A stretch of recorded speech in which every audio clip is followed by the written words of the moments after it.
Okay, we are recording. Danny Mcnamara, how are you, mate? I'm very good. How are you? Good, good, good. I'm all right, mate. It's always weird to do that kind of fake hello when we've already been nattering for 5 minutes. It just feels a bit weird, doesn't Yeah, it? that was the laugh.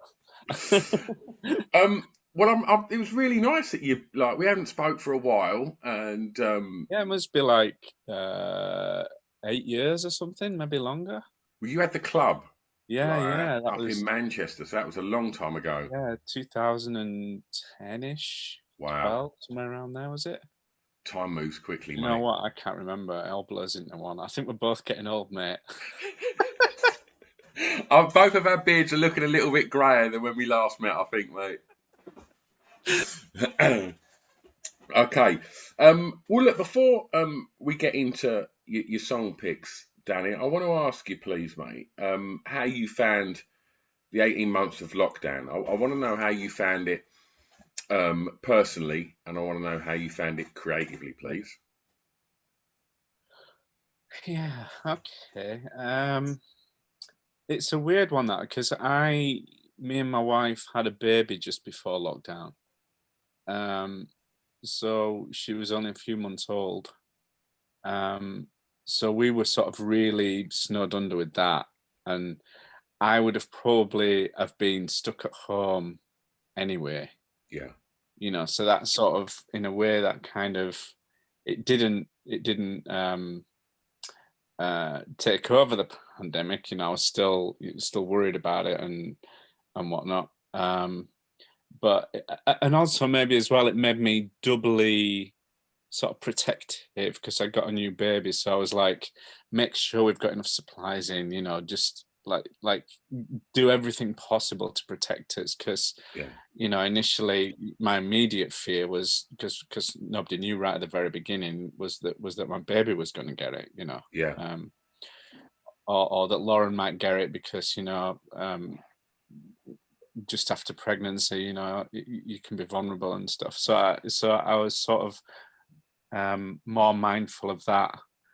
Um, but then as it went on, and sort of people really suffering as a result of not being able to be sociable, that was a bit of a wake up call for me because I wasn't suffering like that because um, I'm quite an introvert, really, um, which you might find hard to believe being a singer in a band, being a guy who used to own a venue, going out as often as I used to.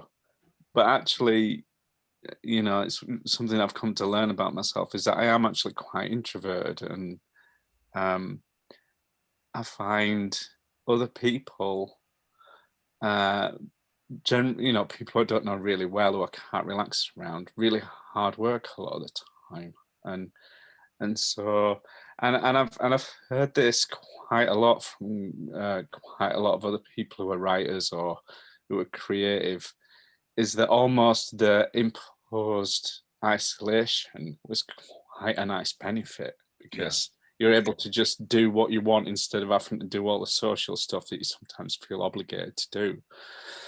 So that was like a little upside.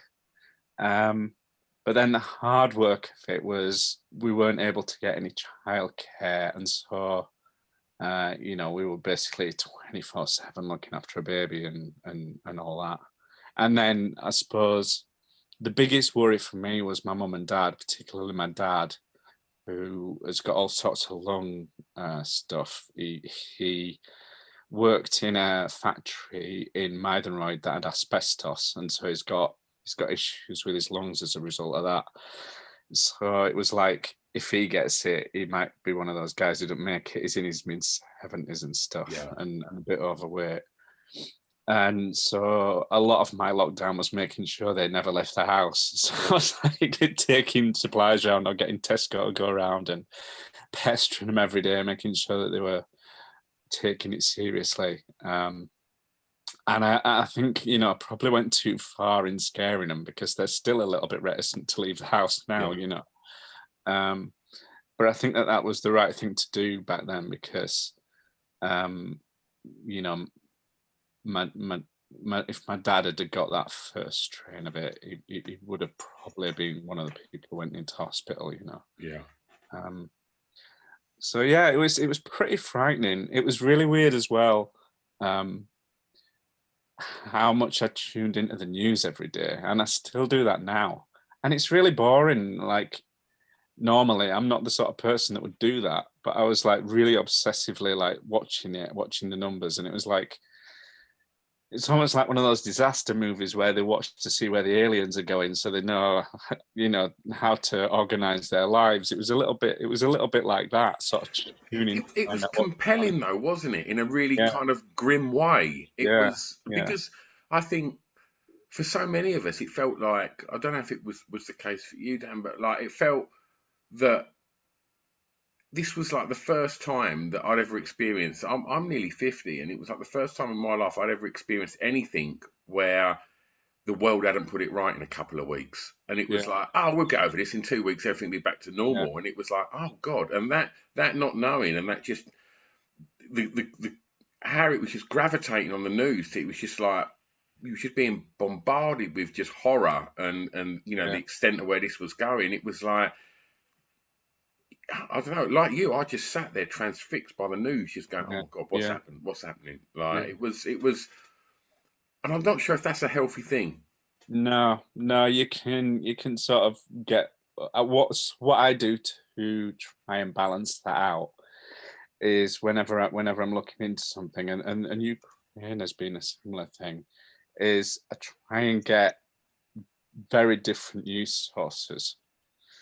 So like, you know, we all know the Guardian's really lefty, and you know, that's where I lean. I'm Hmm. very left. Um, but then I also like to find out what Fox News thinks, and you know, what right wing commentators are saying, how they're dealing with it, and where they're coming from. And I don't just sort of hear it and go, oh my God, that's such reactionary bullshit, which is really tempting to do. Yeah, of I course. go, where's That's that? what it's there for, to Yeah, get that response. yeah, yeah. Where what's the note beneath the note, if you like? You know, what's the motivation there for that? You know, why is that happening? And what I saw was just a lot of people really scared, trying to find um a reasonable sort of way of steadying the ship. So it's like we will survive because we do this, you know. It's usually, you know, I don't want to be sexist, but it is usually a sort of a middle-aged man who, you know, considers himself the alpha. He goes, "Don't worry, everything's going to be all right." You know, it's Yeah, it's that in it. And so many people were on Facebook basically giving it that. And then obviously then you get all your conspiracy theorists who think all kinds of crazy stuff, and you know, it always says more about the person who's a conspiracy theorist than it does about the actual conspiracy theory. always. Although weirdly, if you look through history, a lot of the conspiracy theorists, you know, you look back and you think, well, actually, like a lot of those conspiracies have kind of been true, you know. So it's like can't always completely write them off, but Mm. quite a lot of these ones, you know, with the 5G and the anti-vaccine and stuff, was just I just thought it got really ridiculous, almost like flat Earth type stuff. I think it was just a lot of fear and a lot of Yeah, yeah. not knowing answers. So people just went searching for whatever they could find, I think. Yeah, so what we got every day, particularly on social media, was everyone's fear response, and a person's fear response is really telling of what that person truly is. It's like when you make love to someone, you have sex with someone, you can't bullshit there. If someone looks you in the eyes, it's the one time you can't sort of put up a front. And fear is the same. It's the Yeah, one time you really see what makes someone who they are. yeah, Because when the chips are down, people really reveal themselves, you know. yeah, And I think probably, you know, hopefully people have revealed themselves to themselves, and so yeah, maybe a positive to come out of this is people understand themselves better. yeah. Absolutely, absolutely. Gonna start your playlist, Danny, and and for track one, mate, I want you to tell me, please, the song that you regard as having the greatest ever intro. Oh man, you could have gone so many different ways with this, My initial reaction was Duran Duran Rio, would you believe it or not? Incredible. I think it was my 8th birthday or my 9th birthday. But I was really young and it was my birthday party. And because I couldn't figure out how they'd made that noise. It doesn't sound like a keyboard, it doesn't sound like drums, it doesn't sound like guitar, definitely not vocals or bass. So I was like, how, back then in the 80s, like early 80s, isn't it? How did they make that noise? And so just the beginning of that, and I play like the first minute, and then as soon as Simon Le Bon starts singing, I go zip with the vinyl and stick it on again, until pretty much everybody in the party got fed up and left. So it could have been that, and then also like so many other songs that got fantastic intros, but the one that I picked is Elvis Costello's "I Want You," and just because he sort of starts with this little sort of a cappella melody on his own, and like he's, oh, I love you more than I can say, blah, blah, blah, blah. And then he just goes, everything else is a waste of breath. And then it starts. Yeah. And even just describing it now, the hairs on the back of my neck are going, it's like, that is the song.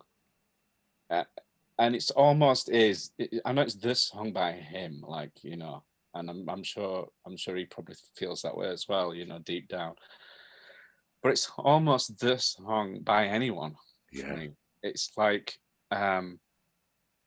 just about unrequited love or a love ending before you were ready to see it end, and where that sends you, into a really dark, obsessive, self-destructive, self-lacerating place. Most people have been there in their own way to some degree, but that song just really gets down there with you and says, I know exactly how you feel. Like no other song ever. And it's delivered in such a cold, Claustrophobic. Unemotive way. It's like it's delivered matter of fact. He's almost speaking it. And yeah, it's just an extraordinary song. I used to have a tape and it just had that song on it. On repeat. Yeah. It's a long song as well, isn't it? Yeah, it's about 6 minutes. Yeah. Well, I stuck it on one side, and then I got fed up of recording it because I was doing it old school, where like play, record, play, right, record it, stop, right, okay, So I still had to rewind it, but I would just listen to it like relentlessly, and I sort of left the B side if I ever found another song that did the same thing, and nothing ever came close. How did you discover that song? How did I discover the song? Wow. Do you know what? I'm not sure I can remember. I think way back, it was our old bass player before Steve joined. I think he played it me. But yeah, it's I can't remember 100% how I discovered it. Because that song's a very special song to me as well, Danny, and like I say, like growing up, being exposed to the Attractions and all the kind of I Can't Stand Up for Falling Down, and Oliver's Army, these amazing pop records, and then Michael Winterbottom made a film called I Want You. Yeah. I haven't watched that film, but I do know about it. It's got Rachel Weisz. That's in it, right, isn't it? Yeah. And there's the sort of the big sort of love making scene in that film. It's a very intense scene, as is most of Michael Winterbottom's work. Yeah. And that song soundtracks it. Yeah. And obviously it sort of ascends that song, doesn't it, and gets more intense as it keeps sort of rolling. And I remember sort of like watching that and just thinking, holy shit, what is this record? This sounds like Elvis Costello. And then Yeah, someone went, oh, it's on an album called Blood and Chocolate. You got to go and check it yeah, out. yeah, The yeah. rest of the album doesn't do loads for me. Like, I'm not a Mhm. massive Elvis Costello fan. I like a lot of the Yeah, I'm hits. not a massive fan either. You know, I love what he's about, but that song just That really. song, absolutely, absolutely. So Danny, tell me when you're writing with the band, I presume back when Embrace first was releasing EPs and records, it was very much written in a more traditional style and sense of I guess the goal was to initially get the deal and then to get on radio and to get I essentially imagine get on top of the pops Yeah. and but now I'm just looking at how my children get their music and it's on TikTok and it's on all these different things and speaking to new bands and they're like, yeah, we want to get on this Spotify playlist and we just start with a chorus. We can't be kind of any fat on these records. It's got to be bang bang bang bang bang. And obviously, if somebody took "I Want You" into a record company building now, they get laughed straight out the back door and being, Yeah, oh, yeah, that's not gonna get you on the radio. yeah. Um, how much of like kind of trends in how people get their music and listen to music and Spotify playlists and things like how much of that filters into your creative process when you're writing now? Not at all, really. Um, it's the sort of art commerce debate, and I think in the beginning it doesn't really affect you either because you're young and you're all about how what you're gonna say culturally, how you're gonna be different from everyone else, what you've got to offer that's fresh and new, and it's about discovering that in yourself when you're young, when you start out. When you've been doing it a while, it's really about not forgetting that. And one of the positive things about doing this for a while and getting older is you bullshit yourself less. In the beginning, you can kind of lie to yourself about stuff and fool yourself about stuff. And obviously, you don't want to do that. It's never good for you to do that. It never really gets you anywhere. But you sort of have that muscle because in the beginning, no one likes what you're doing because it's rubbish usually. Um, and so in your head, you still think you're Ian Brown or Bono or wherever it is, Yeah, of but you course. can't sing to save your life. You can't write songs. You can't play. You look awful. But in your head, you're fooling yourself that, oh, it's just a matter of time. I'm all these things. I'm just an uncut diamond. But And you they're, might they're, not. they're brilliant times, though, aren't they? Yeah, yeah, because it's just sheer willpower, really. Yeah. Kind of mind over matter. In your head, the song that you're singing is as good as I Am the Resurrection, but in reality, that's only because you stood there with a hairbrush singing "I Am the Resurrection" because you've got the record on. You haven't written anything yet. You're not as good as them yet, just because you can kind of sing along. And then so one of the lies you tell yourself there is, well, even though that three chord thing where the guitars are out of tune and the lyrics are overly self-referential and morbid, uh, that's better than Boyzone though. And Boyzone have had a number one. There So you go. There's therefore, the logic. so you tell yourself all kinds of you fool yourself. You basically bullshit yourself in the beginning. And then you write something that's really good, and suddenly everyone believes your bullshit. So that's a bit of a journey because you're saying, "Oh, we're going to be this amazing band," and then other people are saying, "Yeah, they're going to be an amazing band," and then before you know it, it's like those arrogant fuckers think they're an amazing band, Whereas when no one was listening, it was kind of charming and Yeah. and sort of youthful hubris. Suddenly, when you're on the front cover of Enemy and Melody Maker, you're an arrogant northern cunt who's trying to be Liam Gallagher. So it's like, You're so never there's going to win, mate. that. So then I had a reaction to that because I thought, well, the ironic thing about that is not only am I not like that, Liam Gallagher's not like that. I've met him Yeah. loads of times. He's a really lovely guy. But he gets cocky when somebody's coming up to him, giving it, what's so good about you? Because it's that natural working class, like self-belief that gets you through. It's almost like an evolutionary thing. That is a working Be class a thing, string in a band 100%. unless you had that. If you didn't have those balls, if you didn't have that confidence, if you didn't have that front, you'd never be a front man. Absolutely. I'm going to take you back for track 2, Danny, and ask you please to tell me the first song you remember hearing that had an emotional impact on you, please. Yeah, so there's only one here. There's no competition, no Duran Duran songs here. This is Close to You by the Carpenters. And my mum used to sing this to me every night before I went to bed. I'm sure a lot of mums did in the 70s, early 70s when this came out. My mum has a really beautiful voice. A little bit like Karen Carpenter's. It's sort of really melancholy and quite low and soothing.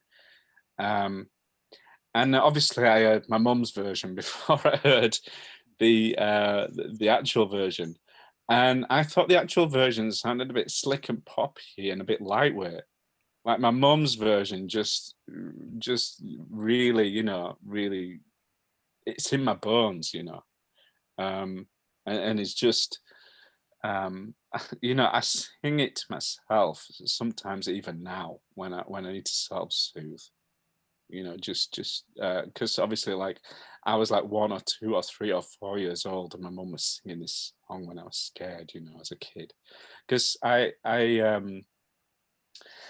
a kid, I was quite a frightened kid. I had a really wild imagination, and whereas now, as I've got older, I've learned to sort of be able to drive it a bit better.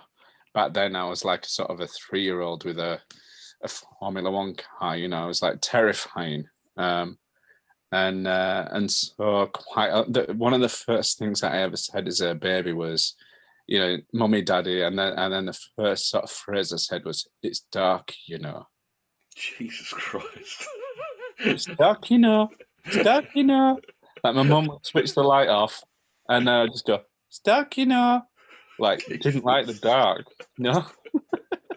And I can even remember now, like I used to look at the curtains in the bedroom, these really big heavy curtains that we had, and the light would come through the curtains, and I would just see all these faces in the fabric.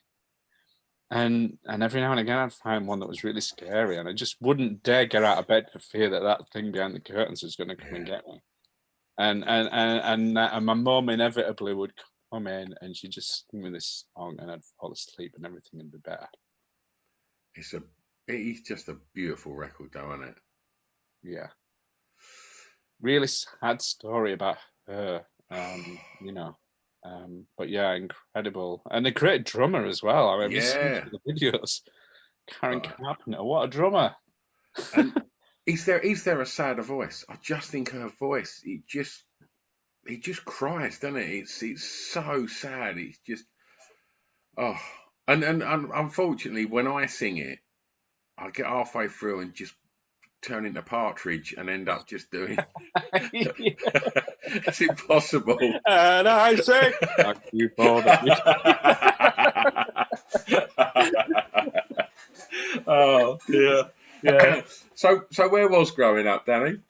Well, I was born in Halifax in West Yorkshire, at the General, and we lived in Mythenroyd, which is a few miles outside Halifax. And then after that, we moved to Bailiff Bridge, which is in Brighouse. So basically, yeah, sort of West Yorkshire. Happy memories growing up there? Oh yeah, man. Yeah, I had a really good childhood, really idyllic. My mum is endlessly patient, like Mother Teresa. Mum and Dad were working class, but they've been together all my life. They're still together now. And I had loads of mates. So I had a pretty idyllic childhood. The sort of the tendency to have this overactive imagination that led to a lot of fear aside from externally, from family and friends and stuff. Yeah, I had a really good childhood. Was it a musical? I mean, you mentioned that your mum would sing to you. Like, was it a musical home? A little bit, yeah. Like my dad was really into Tamla Motown. My mum had been to all the big gigs. Like she went to see the Beatles, the Stones, uh, the Beach Boy. Just like everyone except for Elvis, because Elvis Yeah. only came over here once. But she Yeah. pretty much saw everyone else. The names that she rattles off when she rattles them off. Even like some of the Motown greats like Diana Ross and Otis Redding, loads of people. They used to go to a place called the Twisted Wheel, and dance the night away. My dad was a bit of a face about town. He was in a big gang, and my mum fancied him for ages. And then they met when they were pretty young and had me, and yeah, that was that. Well, I'm going to stay in the formative years for the next track, Danny, and ask you please to tell me the song that reminds you of your time at school, please, mate. Yeah. So this could have been a lot of songs because I got into music pretty early. But you're going to hear about some of them later, so I'm going to pick this one. Right. Adam and the Ants, Stand and Deliver. That'll do. So I still have a real soft spot for him. My wife took me to see him on the day I proposed to her. So that's about 10 years ago. He was doing Kings of the Wild Frontier, the full album back to back. And he's still got it, man. He's still got it. His voice is banging. And I was as excited as I was when I was a kid, I absolutely loved it. I went to see him. My grandma made us a braided jacket out of a body warmer. I think it was a red body warmer and some gold sort of curtain braiding. Nice. It looked all right, and I drew the ant music ant thing on a bandana, which I tied around my waist, and I had a little studded belt, and then I put the white line across my face. Nice. And twisted the front of my hair so that it had those like little braids in it, and the little cross there, I remember, and like a little thing under there. I did the whole thing. I went to see him at Leeds Queen's Hall, which isn't there anymore, I don't think, unless they've reopened it. It was an old venue. Thin Lizzy were on the day before. And that was the first ever gig I went to, and there was like a sort of a children's mosh pit at the front, where, because there was like a load of old rockers a load of old punks there, and there was all these kids who were like 8, 9, 10, 11, 12. The venue had decided it'd be a good idea to separate all those kids out, put them all at the front, so they can like see the Adam and the Ants, and all these punks can then be all surly at the back, and we won't be mixing these people up. But I was too scared to go down the front on my own, so I just stayed on my dad's shoulders for the entire gig. And my brother, who's 2 years younger than me, stayed on my mum's shoulders for the entire gig. But I absolutely loved it, and I actually, for this, sort of took a little bit of a trip down memory lane a couple of days ago and watched. There's a video online of him doing that Prince Charming review, that gig. Oh, really? And it's really good. He's still got it, and he was completely unique. And there's not, you can see like Mark Bolan in there. You can see all sorts of influences in there, but his blend is so completely unique, and I don't think anything's really copied him since, really. I mean, Adam Ant for me, like, it was like a superhero. I remember like sort of seeing him on the telly and just going, oh my God, like it's all the things that like young lads are into. He's like a pirate, and he's got these really cool songs, and a highwayman. Like, yeah, it was like the dandy high. I mean, this was the time when I think Richard O'Sullivan was doing Dick Turpin and stuff like that on ITV, and it was like, here's the dandy highwayman just bossing it with these amazing songs with like Dinah Dawes just like rocking it as well. I was like, it was like when Adam and the Ants were on Top of the Pops, it was like, because he was just the ultimate pop star, wasn't he? He was Yeah, like, because yeah, so many people uh, have mentioned like that of that era of music. People kind of flippantly throw Duran Duran about, but when it comes to the yeah, bands that cut through, people always go Adamant Madness, yeah, and it yeah, was like they were the two that kind of really just yeah. hammered it home. And Adamant was, I mean, and I've seen him recently as well, and he's just wonderful, mate. Still looks incredible. Yeah, yeah. And I had all their early records because our babysitter, who was about 14, she went off him because she was trying to be too cool for school, and as soon as he had a hit record, she was like, oh, So I had like Car Trouble and Whipping My Valise and Dirt Wears White Socks and all the other Wow. singles and the early album, like the original print of it and all that. And I loved them as well. I was Yeah. only like 9 or 10, but I just loved it all. Yeah. And in fact, if anything, it wasn't until the Prince Charming came out that I sort of went off them a bit. Well, that Um, was that the first Adam Ant single? no. So the first three albums are Dirk Wears White Socks, Kings of the Wild Frontier, and the third one's Prince Charming. Yeah. And Prince Charming was sort of, it kind of went a bit blander for me. Mm. It wasn't, I mean, I was still into it. I did the two lines and I learned the dance. I won a disco dancing championship. um, just because it was hard giving it the Adam and the Ants all the way through the entire night. And I think somebody must have taken pity on me. And what you won was like a packet of crisps and a bottle of pop. Wonderful. Wonderful. Um, yeah. I mean, tell me a little bit about school. How was it? Did you enjoy the experience of school? School was a real roller coaster for me. Like, I loved it at infant school and junior school. Girls were really interested when I was really young. So from being about 8, 9, 10, I was like, all the girls were after me. I was basically that kid in school that all the girls fancy. But then when I went to grammar school, it was completely the opposite. It was like Lord of the Flies. It was awful. It was an all boys school, and I just, the testosterone. I was sat next to, because my name's Mcnamara and his name was Parkinson. I was sat next to the hardest guy in the year, the sort of the class bully. God. So, I got shit from him all day, every day. And then one day I stood up to him. My dad basically woke me up when he got home from the pub. And I just remember opening my eyes, and as I was being carried downstairs by this man who smelled of alcohol, I was like, what's going on here? Like, he didn't wake me up and then carry me down. He just slung me over his shoulder and sat me down and went, right, what's going on?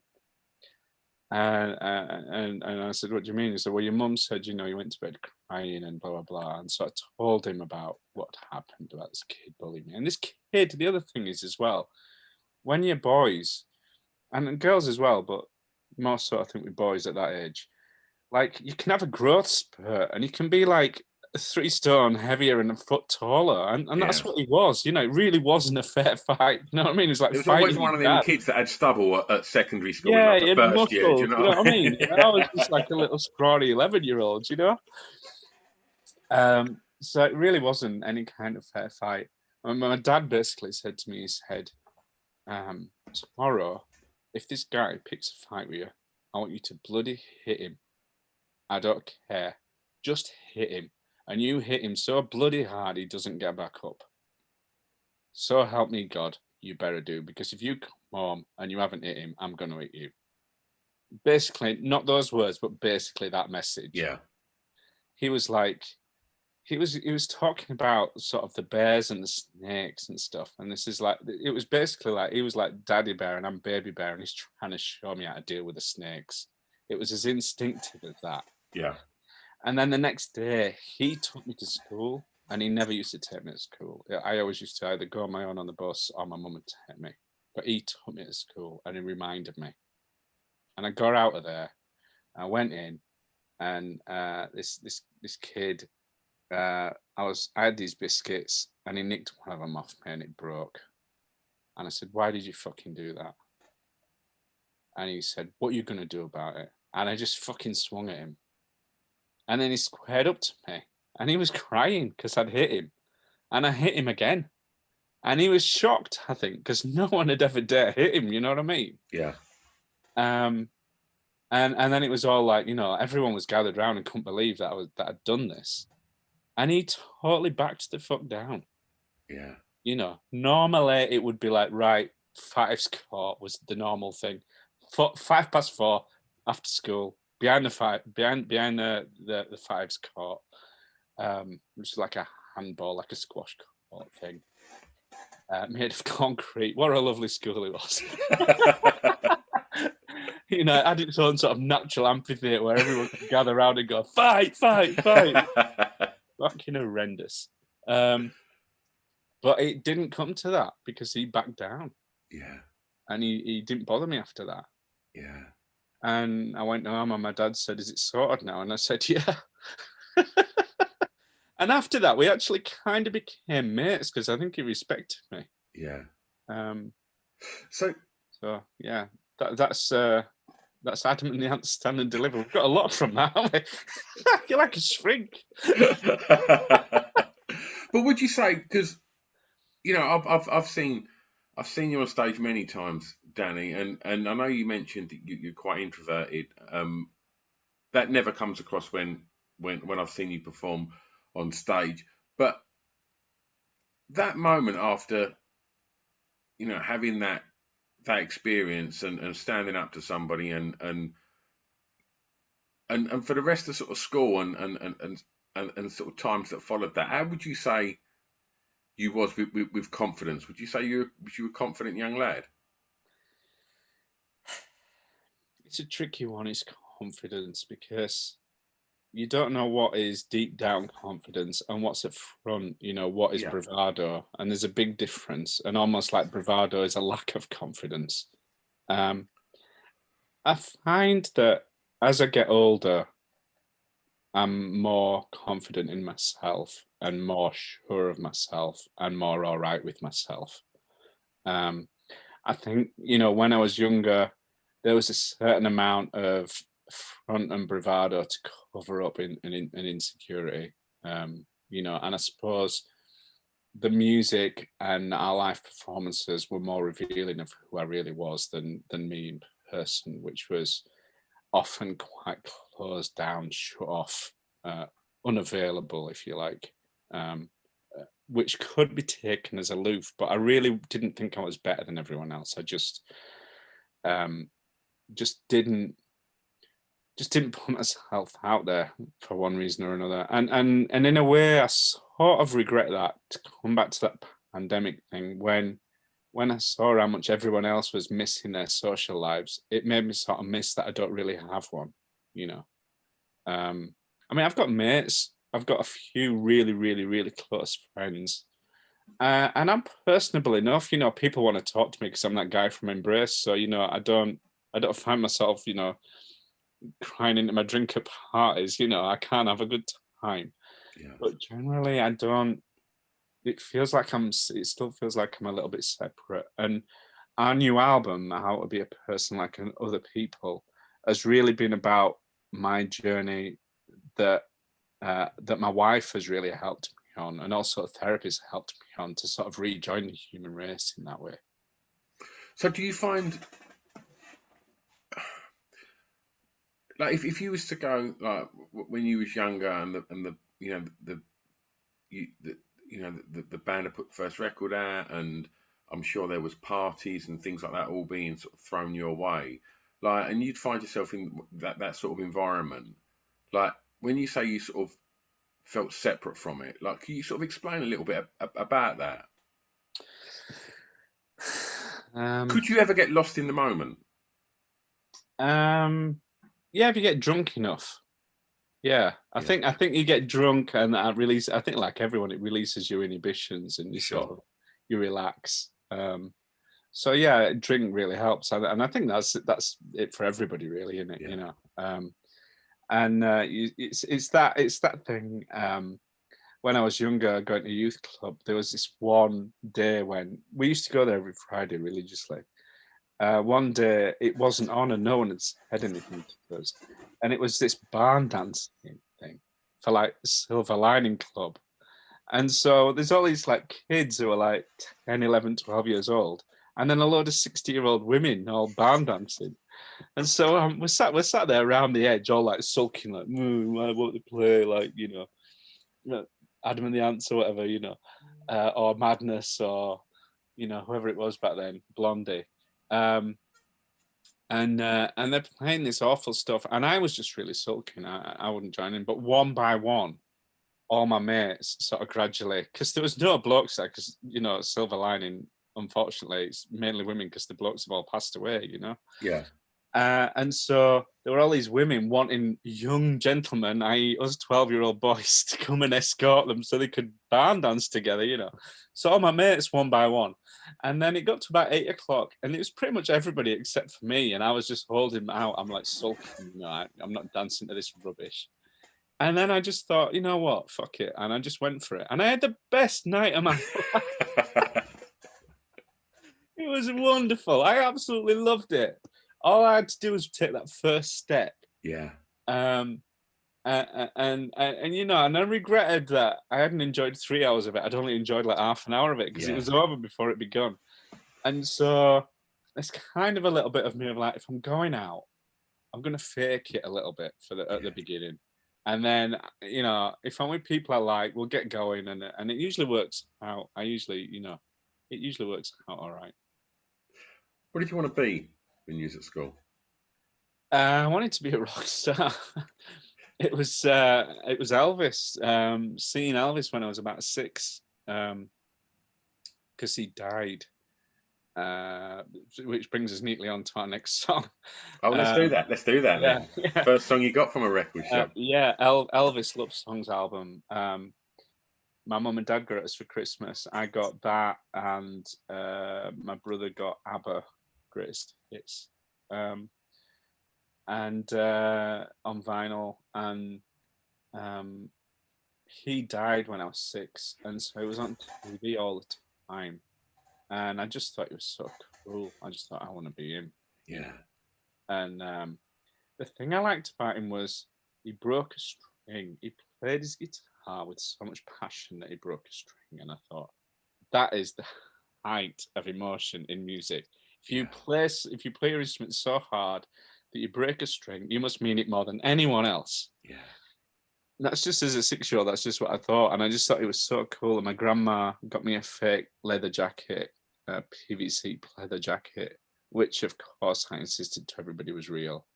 And I thought it was a combination of Elvis and the Fonz, and I wanted to be. I mean, they are both the two coolest people who ever walked the planet, right? Yeah, completely. I mean, I used to do impressions of Elvis on the street for like whatever kids had in their pocket. So that'd be like a fruit polo or 2p or a stamp or, whatever it was, a bit of string. And if you had something that I wanted, you could gather around, and they all gather around, and I'd do my Elvis impression. And it wasn't even singing. It was just the sort of Tom Hanks element, the hip shake element. Yeah. And I did that. And like teachers used to get me to do it in front of the class. Like I had this really horrible teacher who's probably dead now, so it's fine.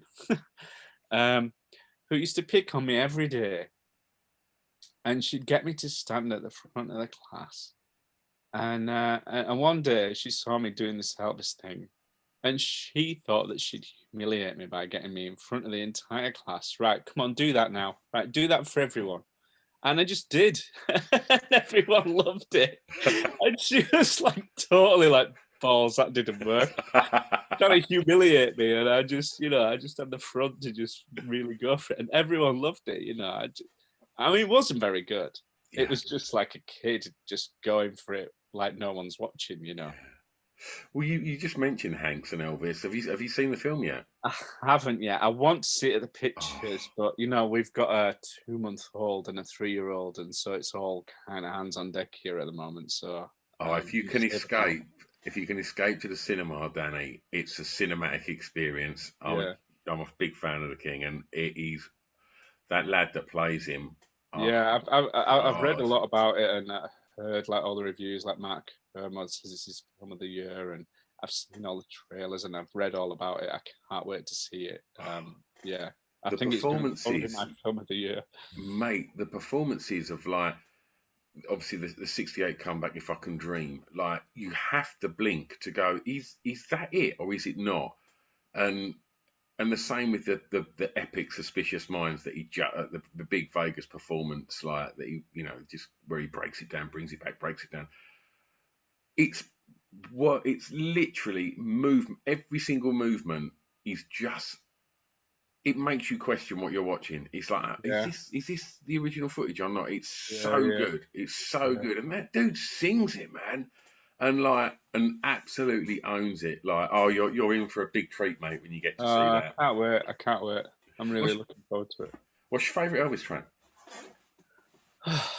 That's like it's impossible to I'll give say. you three. Go on, you can have three.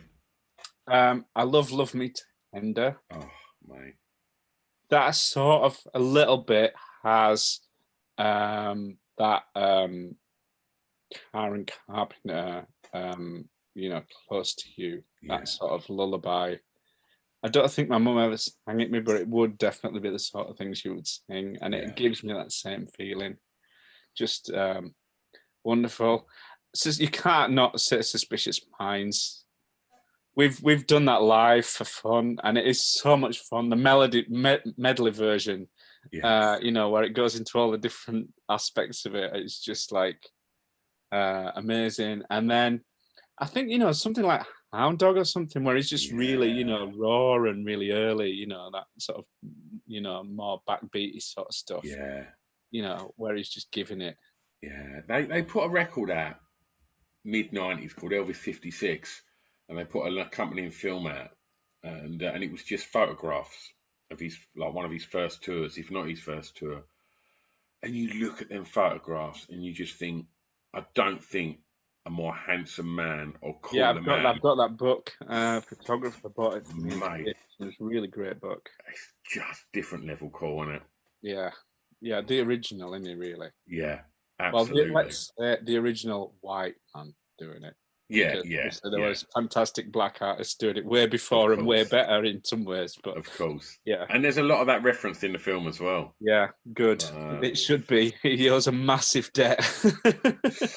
Um, well, look, I just want to talk about record shops for a little bit as well, Yeah, Danny. yeah, And you know when when the band came, to the attention of the world, there was lots of EPs and I would go crate digging in independent record shops to find them, and not just like HMV and Virgin. And just tell me a little bit about your relationship with the record shops growing up.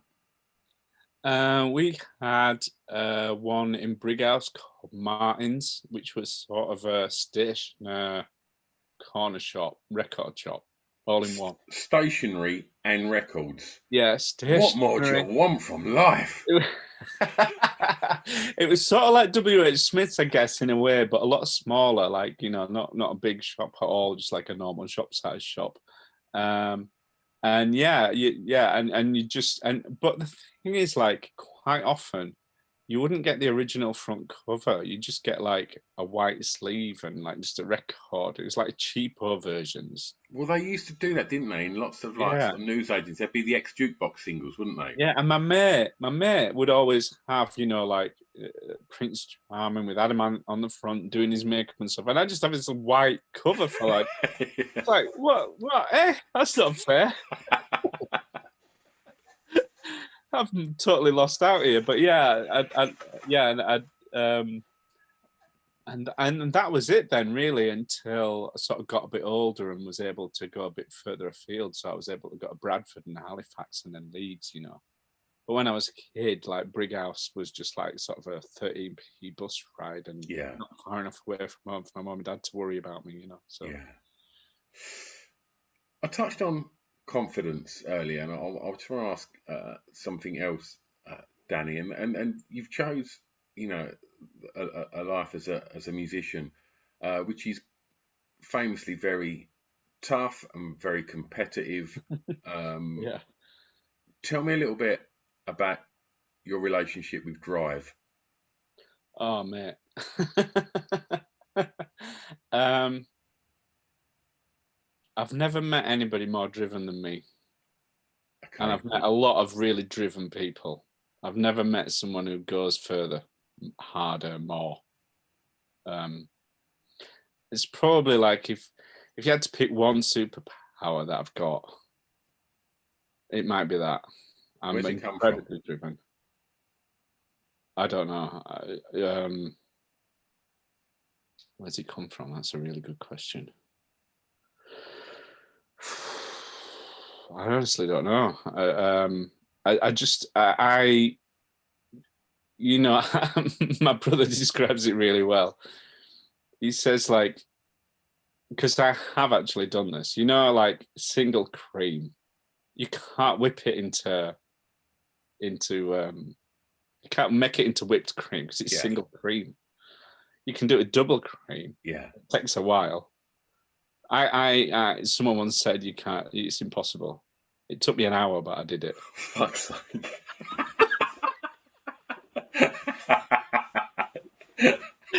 I will just not give in. Like I am dogged. If I have something in my sights, I will not relent. Yeah. Uh, What motivates it? you know, I honestly don't know. You know, and I don't necessarily think it's that. It's all positive because I spent a lot of my life with the wheels spinning and not getting anywhere. You know, songwriting is very hit and miss. You can spend 10, 15 hours in a day and not get anything, and you can do that for weeks and not get Yeah. anything. And I did. You know, Yeah. probably God, if you were to add up all the days, all the years I've spent trying to get great songs since, you know, since we started this when it was like 17, 18, I've probably wasted 20 years of my life on that shit. Yeah. And I'd love those 20 years back to like live a life Yeah. and do other stuff, you know. I mean, I have had an incredible life. Like the band, you know, I've gone around the world, God knows how many times, and seen all sorts of things, and had a real roller coaster ride of it. But you know, actually being in a band is a lot of time on your own, living like almost like a Trappist monk, secluded, trying to get those little magic moments, you know. Yeah. And the magic moment when you get one, when you sat there and you've been sat there for weeks or months or years, and then you get one, it is an amazing feeling. I'm not sure it's worth it. I'm really not sure. Like now, as I look back as a 51-year-old man, I would much rather be 31 and not have half the songs I've written. You know, all the time I didn't get anything. You could condense those 30 years I've spent probably down into a couple of productive years, maybe. What would you have done with that time? Learn how to be a person like other people, like I'm trying to do now, sooner, so I could enjoy it for longer. Like, probably the best example of a people person in our band is Mickey Dale. He's really, really outgoing. Everybody loves him, and he lives for other people. You know, he cares about your life. He cares about what you're up to. He's just his happiness is dependent on his friends and his relationships. Um, I would love to have just 10% more of what Mickey Dale's got there, Yeah. you know. And if I hadn't spent so long doing this stuff for the band, you know, I'm getting there now Yeah. because I understand what the problem is now. But it's a really recent development, and I wish I'd learned sooner, you know. Yeah. But I had other stuff to sort out before I could get here. You know, I've had all the PTSD, and you know, maybe we won't go into that because it's a bit heavy. But you know, I've had a bit of a journey with mental health as it is. So I guess this is maybe one of the final hurdles is now I've sort of sorted myself out mentally, I can rejoin the human race a bit more on a more even keel.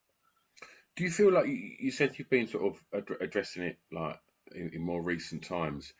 Do you think do, do you think that's something that's become more acceptable in the last few years that guys can and talk Oh about yeah, this sort of stuff? sure, for Because we sure. saw, I went to the O2 at the weekend. I'm a big fan of of mixed martial arts, and I was at the O2 at the weekend and saw this protege called Paddy the Baddy Pimlet Yeah, win his I fight, watched that. I watched that this morning online. Yeah, and he seized that moment at the O2 to talk about his friend that took his own life, yeah, and that's a very testosterone fueled crowd there of lots of kind of alpha male types that yeah, are yeah, all very, and at that point tanked up. The yeah, testosterone was through the roof in the O2, and he yeah, silenced that place. And yeah, everywhere I looked was grown men's bottom lips wobbling, and it was yeah. like he just done something magical He right has. there. He has. And one of the things that I want to ask you, Danny, I don't want to probe too deeply into. I don't mind talking about it. It's just something that I've talked about before, and Sure.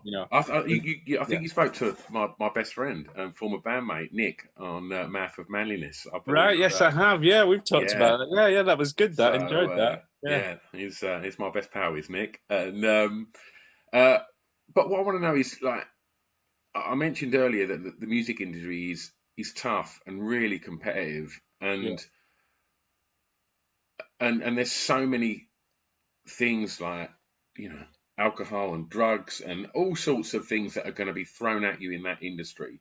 yeah. Do you feel like there was support in the industry for for people that might be struggling with any of that No, mental health, alcohol then, no. and what have you seen it change It's since? getting better now. Yeah. When I was ill, it was the late 80s, early 90s, and saying that you were mentally ill was like tantamount. I thought I was going to end up getting locked up and they'd throw away the key and I'd never see my mom and dad again. That was my knowledge of it. Yeah, Massive stigma around it. People, there was a feeling that you might be dangerous to yourself or to others, that you would be useless and never a productive part of society. Just whereas now, thanks to sort of people coming out and talking about it, there's a lot more acceptance, and a lot more understanding.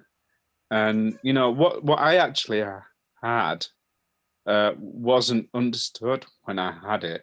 Um, the psychiatrist just said I had an anxiety disorder, and I asked him because I'd been looking into it. I'd asked him, "Have I got PTSD?" And he said, "Yeah, but we don't like to label stuff. Let's not give it a label.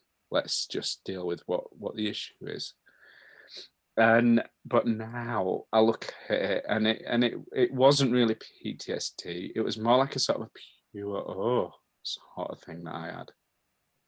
Because when I look at the descriptions of that, it's basically me.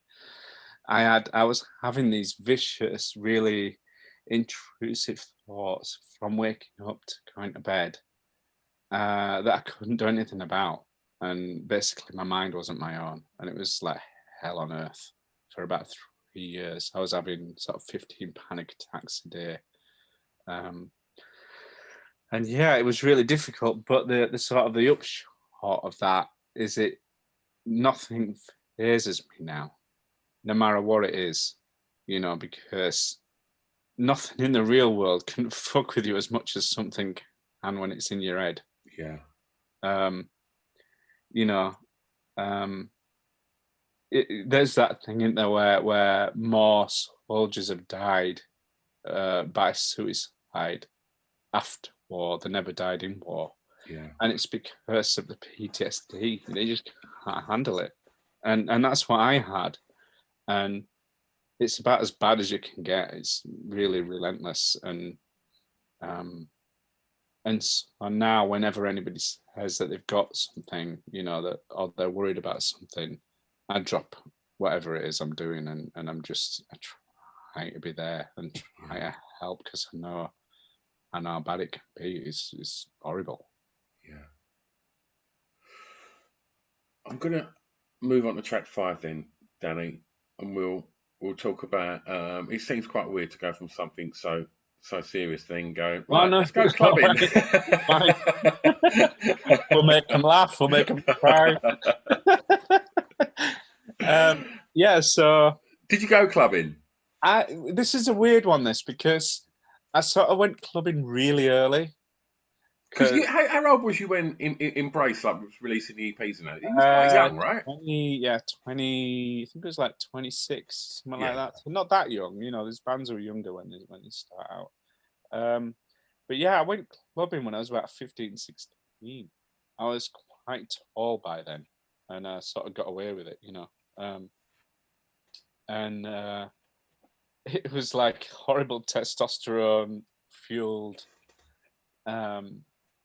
Generally wasn't very lucky with the ladies at that age, because you're spotty and you're teenage and you're awkward, and it's that. You'd had your moment at junior school. Come on, mate. Yeah, exactly. Yeah, still living off that. I mean, I did have some success. Like I was one, I was one of a handful of guys who got any interest from women, but women were very much in control of the whole situation. I'm sure you can remember from being that age. Oh mate, I was useless, mate. This is a thing. I mean, women in their late teens don't feel like they're in control, because they're just women in their late teens, they're kids, But when you're a boy in your late teens, it really feels like that. It feels like, because all the girls that age are going out with these boys who've got cars, and they're like in their 20s, and you just feel completely left on the shelf, Which I don't think is said often enough, You're almost like an incel in a way. And you've got all these hormones running around your body going, just touch it, just touch it. So you've got to deal with that, And so you go one of two ways. You go out with all the best of intentions, and you usually end up coming home completely plastered, spending the last of your bus fare on your 5th hamburger. It was all that, horrible. Oh, don't worry, Danny. I know that well. I know that feeling very well, mate. I'm sure everybody knows that well. And then I guess I got to 18, and it just felt really like a rat race. I just thought, this isn't me. I'm not doing this. And I just stopped going out. It sort of coincided with me being ill around the same sort of time. But I just stopped going out and picked up a guitar, and then didn't really have my first proper girlfriend until, I had one in my early 20s, but didn't really have my sort of first proper girlfriend until after the band released a record, and we were together for 7 years. And so through much of my from my teens until my sort of early 30s, I was just going to dinner parties. I wasn't doing any of I didn't do any of the rave culture stuff or anything. And then when me and my sort of first long-term girlfriend split up, I made up for lost time. I just really went for it. And, went out all the time, and just had an amazing time, and started DJing even. And this track, it's bigger than hip hop. Dead Prez, the WTF, what the fuck version is the best one. Yeah. Eddie Temple Morris played it. He was DJing after me. And I just thought, what is that track? Wow, it's an amazing track. I just took my head off. We were DJing at the Judge Jules night in Ibiza. Yeah. And I was on at 2 in the morning, and he was on at 4 in the morning. We were in the second room, and Judge Jules was in the big room next door. And we were on the flight on the way over, and this DJ was on before me. Was a real sort of hardcore into his Balearic beats and mixing it up with like 3 vinyls all at the same time, an a cappella track, the beat here and this there and blah blah blah. And it was, and I just asked him, I just said, you know, what's your last song gonna be, so that I know, you know, what I'm on to. And he wouldn't tell me. Really? Yeah. He's like, oh no, you're just gonna have to wing it. And I was like, that's What a not very knob. nice. Do you know what I mean? It was like, and Eddie couldn't believe it. Eddie was like, what a fucking snob, you know. What a dick. Yeah. So I basically, what I always did when I was DJing is I try and get on the same wavelength as everyone else. So I'd be out in the audience, I'd be having a few beers, and I'd be just, I'm on their wavelength, you know. So it's playing all this really obscure stuff, you know, beep beep squeak squeak, you know what I mean? Like really like hardcore train spotting stuff. Yeah. And then his last track was like an obscure sample, but the one that Prodigy used. But he didn't go into Prodigy. So I was just like, well, I'm just gonna play that fucking track that he's hinting at there. Yeah. And so I can't remember, I can't remember which Prodigy track it was, but it was like, it might have been Firestarter even, you know, it was something ridiculously big. And it's like, right, fucking hell, how do you follow that? How do you, you basically, do you know what I mean? You've played the biggest track you're allowed to play in that sort of place. Where do you go from there? So I was just like, well, you know, fucking Faithless, Tiesto, Chemical Brothers, just do all the fucking big bangers, you know. And this room that was, you know, sort of fairly into it, they were all up on the tables. They were having the proper, like, and all the promoters came from the judgment room into my room to see what the fuss was about. And like, and they all came back, and this guy brought me a bottle of champagne, and they're like, wow, it's amazing in here. And it's like, wow, it's like, it was rammed right to the back, like completely rammed. But I only had, like, I'm not a dance head at all. Like, I only have like 15 tracks in my whole collection. Yeah. And I've got to play for 2 hours. What am I going to do? I'm going to run out. Like, fucking, I just thought, fuck it. And I just went straight into the big indie stuff. I just went into, like, you know, Kaiser's Killers, Klaxons, you know the ones, Arctic Monkeys, you know, all that. And they loved it. And in the end, I had a meeting out at Palm House playing Queen and Bon Jovi. And,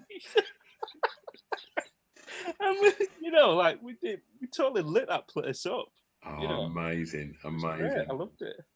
That Deb Prez tune, though, man. It's that's an intro. Yeah. It's the deal, isn't it? It's like you can't not want to dance to that. Yeah. And also, you sort of feel, you know, that feeling that you get when you walk out of a Bruce Lee movie, if you've been to see the pictures, or you've been to like Breakdance 2, Electric Boogaloo, or whatever it is, Kung Fu Kid, Karate Kid, or whatever, where you feel like you're the hero, and you walk out of the cinema and you're suddenly as hard as Bruce Lee, or you can suddenly. That song does that to me in a dancing way. It's like they play that and you just feel that power running through your bones, man. I'll tell you what, like, why has no boxer ever walked out to that? Because that's what you want, isn't it? That's your perfect walkout record right there. Yeah. All right, Danny, I'm going to take you home for track 6, and I want you to tell me, please, a favourite song from an artist from your home county, please. Right. So this is, without question, definitely the best song to ever come from Yorkshire, and it's Tainted Love, Soft Cell. Oh, what a record. It's the Elvis album was the first album I ever bought. This is the first single that I ever bought. And I saw it on Top of the Pops, and I was just transfixed by Mark Armand. And he did this thing where he had these big wristbands on and he banged them together. And I just thought, that guy is so cool. Yes. I want to be that guy. Like, he just seemed so, like he was beating to his own drum. Like he had his own vibe going on. Like, you know, he wasn't trying to be anybody else but himself. Yeah. And he was amazing. And he still is. He's like adamant. Just amazing even now, you know. Still got it, you know. If you get a sec and you're on YouTube just looking at like music videos, go and find the Soft Cell farewell gig at the O2 and watch them do Salo Wave Goodbye. Oh my life, Danny. It'll break you in half. It is wonderful. And I guess, you know, that early Soft Cell stuff, that sort of banging together of his wrist, and obviously the song would have been homage to the double claps in, you know, in the Northern Soul clubs that, you know, because they released What as well, didn't they? Which was, you know, all of these Northern Soul classics. And I'm sure Mark or Dave would have been, you know, being up that way, definitely would have been, you know, experiencing Wigan or Twisted Wheel, as aforementioned. And such an underrated voice as well, Mark Ormond. Yeah. He's monster. Yeah, completely. And this is this song that we used to go around the back of the youth club when I was like 10 and 11, and we used to have like kissing competitions, and that song would be playing, and I was basically like, it sounds weird, but I basically used to give kissing lessons to girls when I was younger. I mean, that's a good job, right? They used to come to my house on a Friday and they'd knock on my door, and there'd be like 8 of them, and they'd be like, "Is Danny coming out?" And my dad would be like, "What's this?" I mean, like, "Oh, I'm giving them kissing lessons." I've started up my own sex cult, Dad. Like, and I used to go like over into the woods, and I'd teach each of them like how to kiss as a 10-year-old. If I didn't think you was bossing it in junior school with what you'd already said, senior school must have been a serious come down, Danny. It was a total club. I got spots and became an awkward teenager. Fuck me, that really ruined me. Oh, wonderful. So it was Tainted Love, when we go behind the youth club. And back then, like 8, 9, 10 years old, it was before I realised you could breathe and kiss at the same time. So basically, if you could kiss for longer than a minute, you were a shit hot kisser, you know what I mean? Literally going blue. But yeah, I think about 10 was when I learned, and I only learned because this girl that I was seeing went out with a boy who was like 13, and she kissed him, and then she showed me, and then, oh, all right, that's how you do it. Oh, your mouth moves at the same time. You just go like that. It's not just that. You got to move around. Oh man, that must have stayed up north. None of that ever filtered through down here. There was none of that going on in Essex, mate. Just me and the little death cult that I had going. I've always been a sort of cult leader in waiting, and I got in the band instead. Oh, incredible. All right, Dan, well, look, it's your last track, mate, and I'm going to ask you, please, and this is where you can be a tastemaker out, and it's a song that you think many people may not know that you would like them to hear. Yeah, well, this is Ella and Close to You. She's my niece, so I'm going to hold my hands up and say I've got a vested interest here, but I honestly wouldn't draw people's attention to her if I didn't think she was good enough. I wouldn't do that to someone. Yeah. She's amazing. She's already starting to get spot plays on Radio 1, and you know, she's got a record deal and a management deal, and you know, it's just, I think it's about to happen for her, and she's just incredible. I mean, we all have like family gatherings and stuff, and me and Rick, we're real rock stars. You know, we've been doing this for 25 years. But whenever she's in the room, she is the star in that room, you know? And we just look like old men, you know? But she's just got it. She's, wherever it is, she's just got it. Yeah. In bags full, spades full. She's just like a real, true original star, and she's got an amazing voice, and she writes all her own stuff, and she's got a real sort of northern working class kitchen sink lyricism, almost like a sort of Sam Fender vibe, where she's really talking about her life and really singing about it. And then in the up bits, she really dances like she doesn't care if anyone's looking, and it's the most joyful thing. Yeah. She's just amazing. So I would recommend anyone to check all her stuff out. Bring It On Down and Moments and that track Close to You. We'll make it easy for people to do that, Dan, if we put together a Spotify playlist to accompany the podcast, so people can go and check out all of her tracks and all of the other songs that we've been talking about today, as well as in Embrace music as well.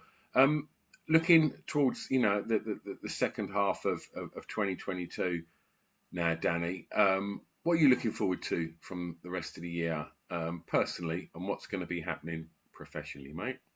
We've got the album coming out in August, How to Be a Person Like Other People. And we've got a tour end of August, beginning of September. We're playing all up and down England and Scotland and Wales. And then personally, we've just had a second baby who's now 2 months old, so I'll be largely dealing with that. And the 3-year-old, who's wonderful now, absolutely fantastic little creature, makes me laugh all the time. And yeah, I think that's it. Yeah. Wonderful. Dan, if people want to keep up to speed with everything that's happening with Embrace, with tours and with releasing that, where's the best place to do that, mate? Probably just on the socials, and just go on Embrace on Facebook or Twitter or embrace.co.uk. There's like a little link tree that we've got that's doing the rounds. That generally gets you everywhere you need to get really quick. But yeah, that'll keep you in touch. Wonderful. Danny, honestly, mate, I've had such a lovely time. Yeah, man. It's been really nice having a chat, and thank you for being so open and honest and choosing great records as well, man. Yeah, man. Well, thanks for having me on. I've loved your podcast for quite a while. Seen a few people. I saw Martin Rossiter as an old mate. Oh. A few others. Scroobius Pip, love him. I think he's great. So yeah, it's an honour to be on it, mate. And keep them up out to your elbow. Keep on keeping on. Oh, wonderful. Don't go anywhere. I'm going to press stop.